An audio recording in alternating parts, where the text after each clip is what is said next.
Akakiiko ka NRM akatekebwaho okugonjoola emivuyo egyetobeka mu kamyufu k'ekibiina kavudde ne kategeeza nga bwe waliwo abantu abatandise okufera ng'enjogera y'ennaku zino bweri bannakibiina abo abaawaabwa emisango nga babasaba ensimbi okusobola okubanguyiriza n'okusendasenda abakulira akakiiko ako okuwa ensala nga bo gye baagala. Ssentebe w'akakiiko kano akatekebwawo era munnamateeka John Tumusiime ssaako Enoch Barata bategeezezza bannamawulire be basisinkanye nti bagudde mu lukwe olw'abantu bannakigwanyizi abasiibaawo nga batuukirira abo abaawaaba nga babategeeza nga bwe babawa ssente basobola okusaba akakiiko ako okwanguya ensala zaabwe ate nga zizze ku ludda lwabwe.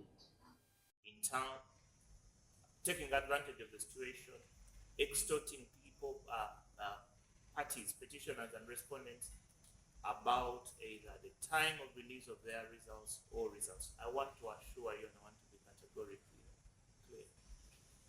There's absolutely no one in the tribunal who is taking money, who needs money, or will take money from anyone. Please do not be separated from your money. You know the saying that a fool and their money are soon parted. Just make sure that is not you. The delays in release, if a ruling is not given in time, the regulations require us to inform the concerned party that the ruling is not within the 7 days. Bano basabye abo abeesimbawo era abaawaaba obutesiga muntu yenna kubanga akakiiko kakozesa bukugu era abo abaawaaba basaanye okubeera abagumiikiriza obutagwa mu katego kaabo be bayise abafere. The regulations themselves anticipate delays, and I spoke about this the last time I was here. The delays are simply because further investigations or inquiries are required. Again, when we meet, I'll show you the copies of the regulations for your ease. It would be nice if your reports show that this is in the guidelines that we are following.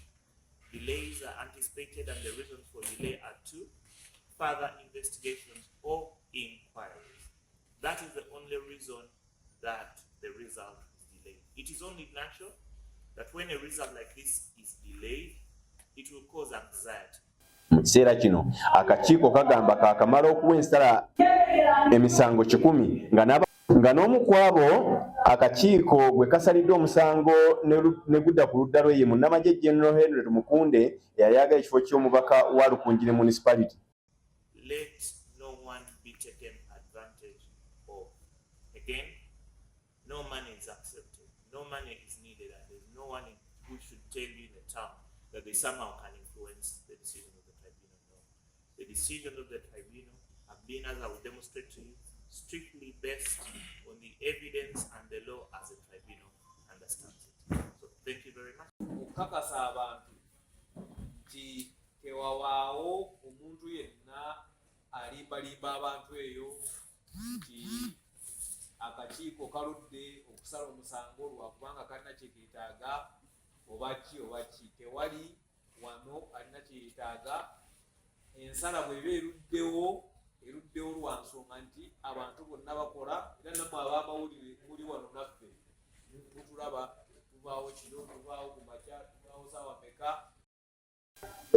Akakiiko kano kongedde ne kategeeza nga waliwo akasoobo mu kuwa ensala kubanga kino kye kirina okukolebwa nga n'emisango egyawawaabirwa gyetaaga kunoonyerezaako nnyo. Abeesimbyewo abasoba mu 3 be baawaabwa emisango mu kakiiko kano nga beemulugunya ku butali bwenkanya obwalabibwa